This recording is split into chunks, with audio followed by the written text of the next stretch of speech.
伸ばす鍛える北京ヨガインストラクターの広田直です。腹筋頑張ってるのに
いただきます。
仕事が一段落ついたので今からちょっと外に出かけようと思います。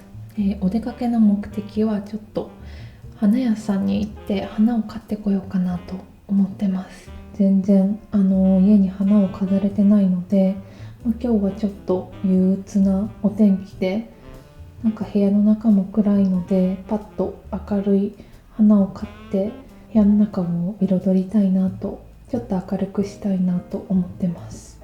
こんな感じで花瓶はずっと引っ越してから空っぽです。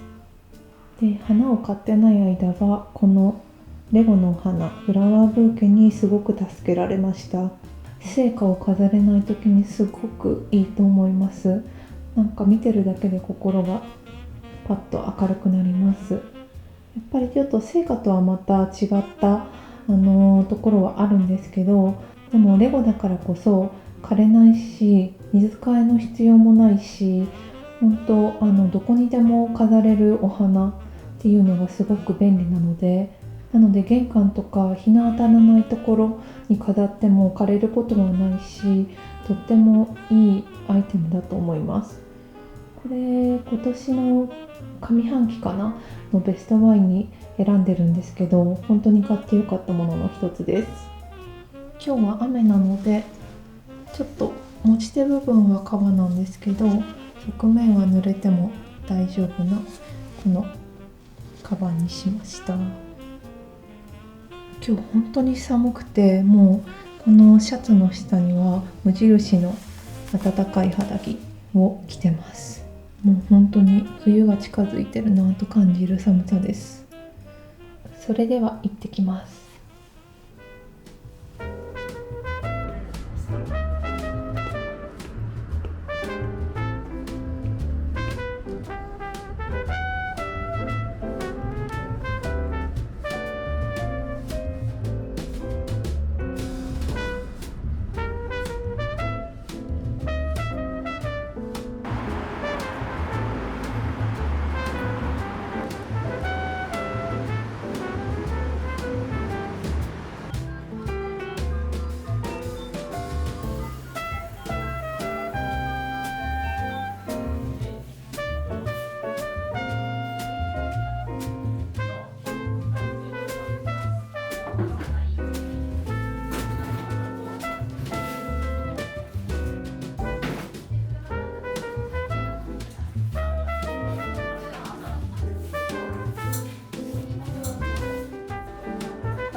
いただきます。これね、なんか梨うんを入れたサラダ。そうなんだ。美味しいかな。あっさりしてるね。本当だね。ちなみに梨の消費の話はね、心配しなくても僕がねもりもり食べますから本当。大丈夫だよ。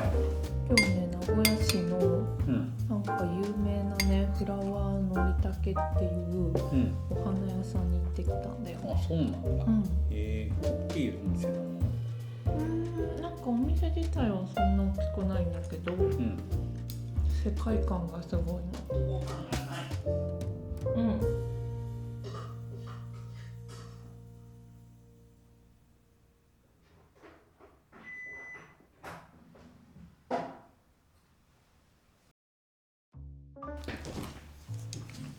なんか我が家でさ、すごい面白いのがさ、食の好みでさ、僕とさ、結構好み違うところがあるじゃん。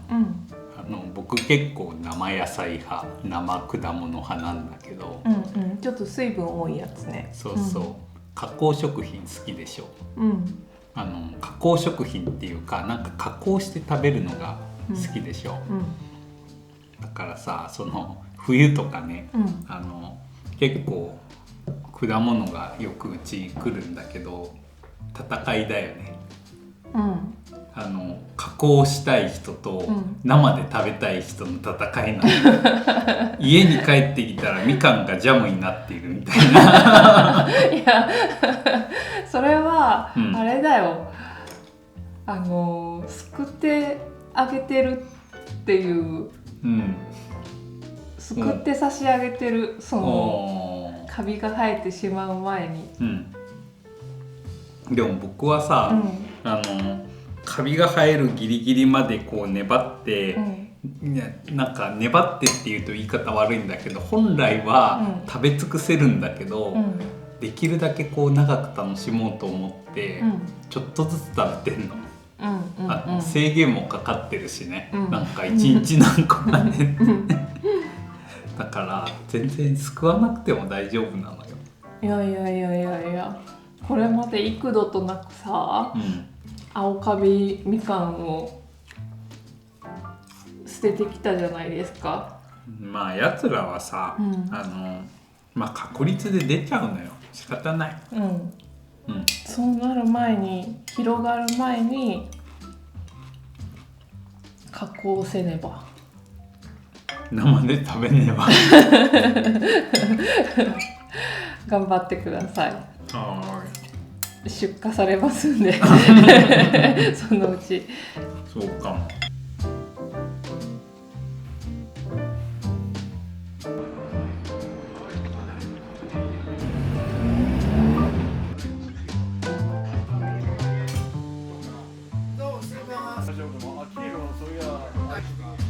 欲しいっていうことか。なんかあったら